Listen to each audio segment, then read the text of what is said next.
Good morning. How are you all today? Welcome to Integrative Preparedness. I want to talk today about what I consider to be the greatest threat to America. Um, and I don't think that most Americans are aware of it or as aware as they should be of it because they're too busy being consumed with worry about all the things that are drawing your attention away. And that's the problem. The real enemy is coming in through the back door, and everybody's concerned about what's going out in the front yard. Uh, I'll talk about that in just a second. Before we get to that, grab yourself something to sip on while we talk. For you newer people to the channel, we're a different kind of channel here where I don't just come on and start complaining and whining and telling you everything that's bad in the world and why you should be afraid and everything like that. We approach preparedness from a serious, responsible, but positive point of view here, and we talk about what the real threats are and what we should do about them. I'm drinking this morning. I'm drinking my coffee. Somebody asked me, he says, just the other day, said, do you drink instant coffee like Jim Wyatt does in your books? That's my books, the Stone Mount series. Jim Wyatt, do you drink that or do you drink something else? I say, yeah, I drink that. I have drank Folgers Instant for 50 years. And I love it. It's the only instant coffee I like. I've tried every kind of instant coffee there is. And Folgers is the one that I like the best, except when people send me special coffees like Blackout and things like that, and then I brew them. But other than that, get up in the morning. You know, the best part of waking up is Folgers in your cup. Wasn't that an old commercial? But anyway, so I'm drinking today out of the official mug of our second annual gathering, which occurred back on the 4th, just a few weeks ago. And so grab yours, those of you who have it. And for those of you who weren't able to make it, plan on being there next year. We have it every year the first Saturday of October. And it was a great time. So plan on joining us next year. So let me take a sip of this, and we will get started. Today is the anniversary of the bombing of the Marine barracks in Beirut. Do you all remember that? Well, I remember it. I had not remembered that today was the anniversary of it until Mark Harrison sent me a message this morning. And it was mostly Marines, of 220 Marines, I think. A few Navy guys and some Army guys were killed in the bombing of the Marine barracks in Beirut, Lebanon. And most people have forgotten about that. And because it did not bring about a response from the United States that many of us expected.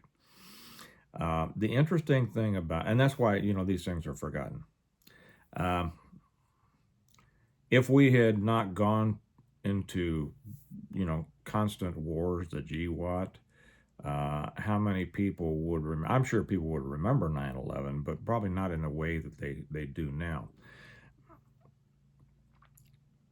But a lot of people don't remember the bombing of the barracks, and nor do they understand or have any idea of why it occurred, what went back before that, and that's why they don't understand that there will never be peace in the Middle East, and there will never be peace between militant Islam and the West, okay? And that is the greatest danger. Make no mistake, it's not the economy, it's not Ukraine, Russia, it is not Venezuela, it is militant Islam versus the West. I'm going to talk a little bit about that. Now, I'm not saying that don't pay attention to everything else, but I'm saying start paying more attention to this.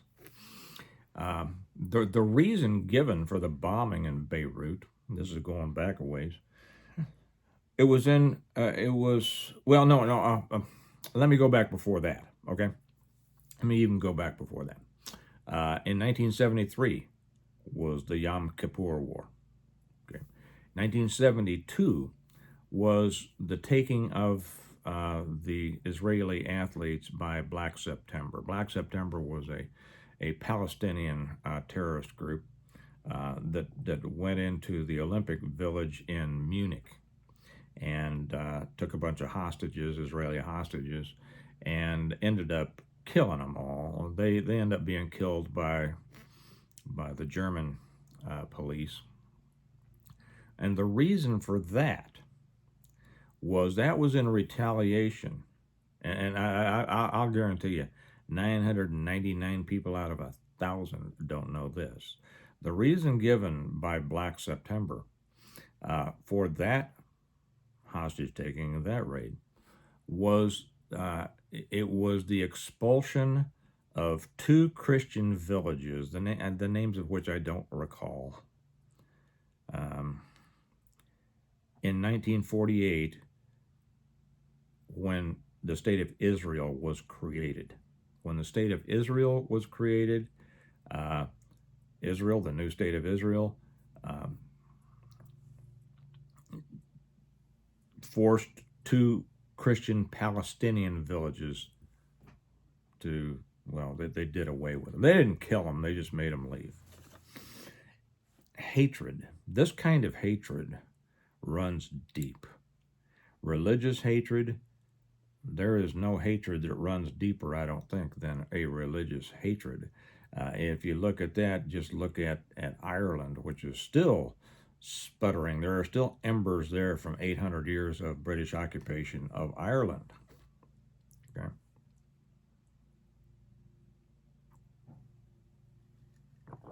And of course, we could go back and back and back, and I've done that before, but I'm not going to go back there again today. If you see what's happening, and when Mark Harrison sent me this note this morning, he said something to the effect, do you think that most people are aware of what's happening in our country and the enemy that is within, and that they are taking control of our government? And of course my answer is no. I don't think most people are at all aware of this. I don't think that most people are aware of what's happening. I don't think they understand what's happening because they don't go deep enough to understand it. I think that most people, like I've said before, are splashing around on the surface because that's where the beach ball and the pool noodle and everything and all the fun stuff is to play with, and they're splashing around, paying attention to what's going on between Putin and that little guy and what Trump is doing with the ballroom. I saw a video today, a so-called prepper video, where the guy was just going off on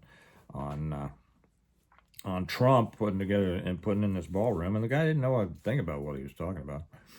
But anyway, that's what is getting people's attention. And yet we have a true enemy. We have an enemy. We have an enemy that has slithered into our country and is taking it over. And that is militant Islam. You've seen what's happened to our cities up north in Dearborn, Michigan, and what's that other? It's got a funny name. I don't remember it. It's got a 100% Muslim city council and mayor. Have you watched Ilhan Omar? Have you watched the squad? Have you seen the things that they've said? You've seen what's happened in Minneapolis and Minnesota, and you've seen Mamdani, which probably is going to be the next mayor of New York City. They have said, now they won't say, if you watch it on CNN or these left-leaning outlets like Drudge Report, you all know that Drudge is a left-leaning place, right? It has been since Drudge essentially gave up control.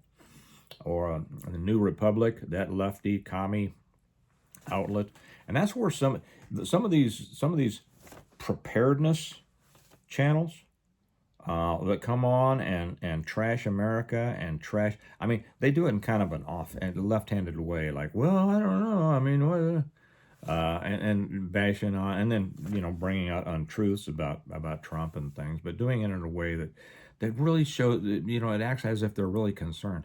Well, they get their information off of these like Drudge and the New Republic, which is a left leaning rag, has been since it was created 100 years ago. But people don't realize that.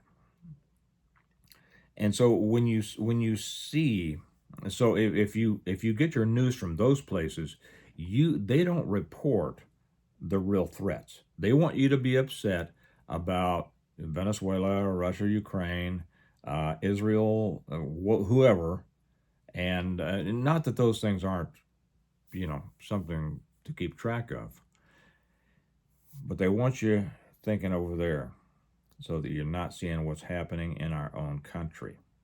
They will also start ragging on ICE and the deportations and things like that, instead of seeing the real long-term danger of the influence of militant and radical Islam. Okay, Islam has a, uh, what shall I say? Well, in their, theology is the wrong thing to say. Islam is not a religion. It's a governmental structure, and that's what people don't realize. Okay, just because they use, they say Allah and all this, and it is not really a religion. It's a cult. Okay, it's a cult, and it is a government, and it is an organism whose purpose is world domination, and they are able, through their indoctrination, to raise up, millions of hardcore believers who will do anything, to get their virgins, or simply to cut your head off. And the danger is beyond them. The danger is that there are millions of other Muslims who may not themselves be that radical, but will support those who are politically. The separate danger there is just like what Mark asked me. Do you think that many people are aware of this? No, they're not, because either they keep themselves unaware, or they're not aware because of the news outlets that they watch. But if they start to become aware, too many of them will not think about it. They won't go down that road because they're afraid of being called Islamophobic. We have an entire nation now, too many of whom, too large a percentage of whom are restricted, are bound in the chains of fear of being called some kind of phobic. Islamophobic, homophobic, whatever, man, phobic. And of course, none of that is true, because phobic means fear of. But most people, they won't go down that road too far because they don't want, first off, to be called Islamophobic, but they don't even want to consider themselves as being some kind of phobic, because they've been told that that's bad. Okay. And too many of them go to churches who lift up Islam as simply another great religion and the religion of peace, and they are misled by their evangelical Christian pastors. Interestingly enough, the same evangelical Christian pastors who are trying to get them to take, continuous trips to Israel. But I won't go down that road today. I've already been down there. I'll probably do another one. So we have an active enemy within our country, and that is the radical Islam, whose purpose it is to take over this country politically, and then they are aided and abetted by a weak native population who refuses to stand up, see the truth, and defend against it, either through ignorance or cowardice. And boy, when you put ignorance and cowardice together, you really got a stew, right? Islam is making major inroads into our country, just like it has in Great Britain, just like it did in France, just like it has in Germany, just like it has in Sweden, just like it has all over the world. And you can see what happens when an Islamic minority becomes an Islamic, not even a majority, but a large enough minority to start having an impact on the news coverage, the media, politics, and such as that. They are operating from a position of strength. We, the native populations, doesn't, black, white, Hispanic, doesn't matter. Those who are Americans, or those, in your country who are Germans or Canadians or Australians or whatever, are not. We're operating from, like I said, a position of fear, which is weakness. Now, that's not all of us. Probably not you. Certainly not me. We speak out about this. But we have to understand that too many of our countrymen are refusing to stand up, and maybe don't even know. What I responded to Mark was, most people don't know, most people don't want to know, but part of the battle is the information battle, and we have to do everything we can to spread the news, to alert the people of the impending danger. Right behind me, you see those lanterns back there, those beautiful lanterns that Hondo Bob made for me and sent to me. Some of you all won some of those at the at the gathering. Boy, aren't those beautiful? They're just beautiful. Well, he sent me those, and probably, I don't think he knew at the time that in the 4th grade I had memorized the entire Midnight Ride, The Ride of Paul Revere by Longfellow. And as it says, one if by land and two if by sea, and I on the opposite shore will be, ready to ride and spread the alarm through every Middlesex village and farm for the country folk to be up and to arm. It's our job, as I see it, to raise the alarm, to raise the awareness of our fellow citizens. Those of us who care about trying to preserve an America that has stumbled and fallen too far, and try to rebuild it into a country, like I say in one of Jim Wyatt's speeches in one of my books. We must build the world we want our children to grow up in and live in. It's our job to spread the warning, and try to get the people who want to preserve America into the fight. Does that make sense? So I believe that to be. I believe radical Islam, militant Islam, the expansion of Islam, and I write about it in my books. I'll show you my books in a minute, because if you haven't read my books, I would highly suggest that you do. I write about and it's after the collapse of the whole world, but then a Somali warlord forms up and starts coming down out of Minnesota through the Midwest in an attempt to establish a new caliphate, with him, of course, as the caliph. And we would see that. We would definitely see that after. And he talks about how easy it was to enslave those people in Minnesota. Now, for those of you guys in Minnesota here, I know you wouldn't be easily enslaved, but we've seen what happens politically in Minnesota. They're good people. It's a beautiful state. I know a lot of people from them, but they are very left-leaning. Okay, and that they are the accomplice to the enemy. But that's our job, as I see it. We have, first off, if you don't know enough about the subject, I would suggest you learn. Here's what to do about it. I would suggest you learn more about the subject. Learn more about Islam. Learn the history of Islam. Okay, clear back to Muhammad, where Muhammad changed. Okay, and what was the result when he married his little 9-year-old girlfriend? Know these, Aisha, I think that's her name. There was a couple in there, and they got names kind of similar. But and I don't claim to be an Islamic scholar at all, but I know enough about it to know that it's an enemy. So learn about it. Know what you're talking about. Be able to relate these truths to people who may not know. Some people won't want to know. Some people won't understand.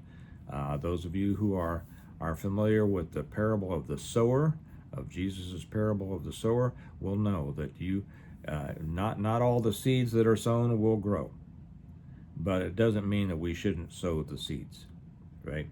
So familiarize yourself, educate yourself about what I consider to be the most existential threat, worldly threat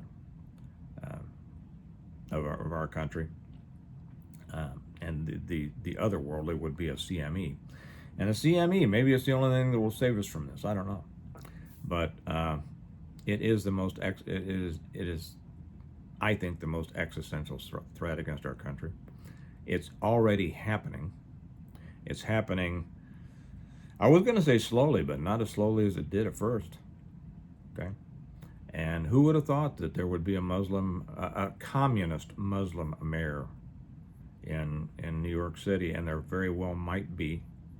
And that's an interesting part too, that communists and Muslims have very little in common, but they come together in a commonality in their attempt to destroy America. And you have to understand that. You have to come to grips with that and realize it, and then make your decision. Are you willing to stand up against it? To the extent we're not in a shooting war, are you willing to learn a little bit about it, enough so that you can express an opinion to other people and try to educate other people, because that is the first line of defense. The Bible says, "My people are destroyed for lack of knowledge." Edmund Burke said that all that is necessary for evil to triumph is for good men to do nothing. So we have to get past that lack of knowledge. We have to do something in the face of evil, and now is the time to do it. And of course, along with all of that, make sure that you're keeping up with all your preparedness, okay, in every sense, because there are other challenges that may come along. But this is the big dog, in my opinion. Okay. To give those of you who haven't read them, and I referred to my books in which I talk a great deal about this. If you haven't read them and you're really interested in preparedness, or just like a great post-apocalyptic story, I would suggest the next thing you do is to read this, the Stonemont series. My books, I wrote them: The Reversion, The Revival, The Renewal, An Appeal to Heaven, The Blessings of Freedom, Hostages to Fortune, and On Wings Like Eagles. It's a great story. It's the story of a prepared family who, as a result of their preparedness, was not only able to continue living a high-quality life after the collapse of everything, but to help other people, which is we're called to do, and then start rebuilding community the way it should be built. And I deal with what happens to commies and people who try to come in and cause trouble along the way, right? And it is, people have said it is the best post-apocalyptic survival preparedness series they've ever read. I thank them for saying that, because I get to say it to you. And I call it the total guide to preparing for, surviving, and rebuilding after a total collapse of everything. There's a couple of ways to get them. You can get them through Amazon. That link is down below. Or you can get them a better way, the way I love you to get them, and that is from me directly through our website, stonemont.us. And when you do it that way, you can buy the whole set, which you can't do through Amazon. And you save some money doing that, because we save money in shipping when we do it all at once. And then I sign each one for you, and I write a note in each one for you. And I love doing that, because it makes me feel, it gives me a feeling of relationship with you, my reader. And I love my relationship with my readers, just like I do with my viewers on here. So if you haven't read them, I've had people tell me they have read through the whole series 5 times. Because first off, they love the story so much. You will love the story. You'll fall in love with a couple of the characters. You will love the story, and you will learn more than you can imagine. You won't even realize that you're learning, because you'll enjoy the story so much. But people have said they've read through it 5 times and are still learning, because they missed things along the way. They were so caught up in the story. And that's the kind of series it is. And I'm working on number 8, but right now the first 7 books are available. And through our website, stonemont.us, that link is down below. So just think about this. If you haven't really, been attuned with the threat of militant Islam, radical Islam, I'd suggest you start learning about it. Because all these other things that are going on in the world, they've happened before. They're happened, we can't control that. Let me put it that way. Well, you and I can't control what's happening in Russia, Ukraine, or Venezuela, okay? Except through our votes, and our votes have already been cast. But this is the internal threat and the most dangerous threat, and we can do something about that by trying to raise the alarm, right? Through every Middlesex village and farm, for the country folk to be up and to arm, and make sure that you are armed. And if you need to up your arms a little bit, now's the time to do it. All right, you all have a great day. Isn't that beautiful? That came out so beautifully. And as we say all the time, and is on the back here, we prepare well today in order to live well tomorrow. And I'll talk to you later. Bye-bye.